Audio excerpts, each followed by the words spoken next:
Drum. Oh, that's exactly how it's supposed to be. Woo! Now that's power fishing. He's got a big old head, a big old mouth. Woo! I was hoping that would happen today. Like, I can't even see the frog, right? I just hear him. All right, let's go ahead and try to set that hook. Boom! Crank him, no drag, like a winch, you know, on a truck. Just crank him right in. Woo! That was a blast.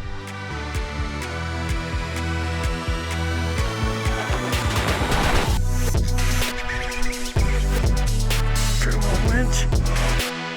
Come on, winch. Oh.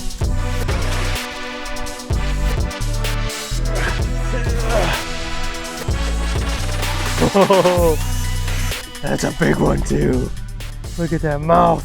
Oh, woo! That's power fishing. Oh my gosh.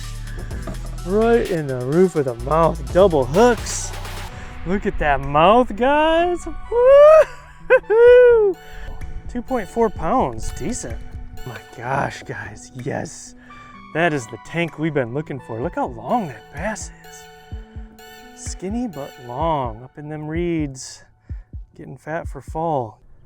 Like to the KastKing right there. Look at that deadbolt in that big old mouth. Gosh, I love that. Oh my gosh, my heart, man. I'm like, whew, that was exciting.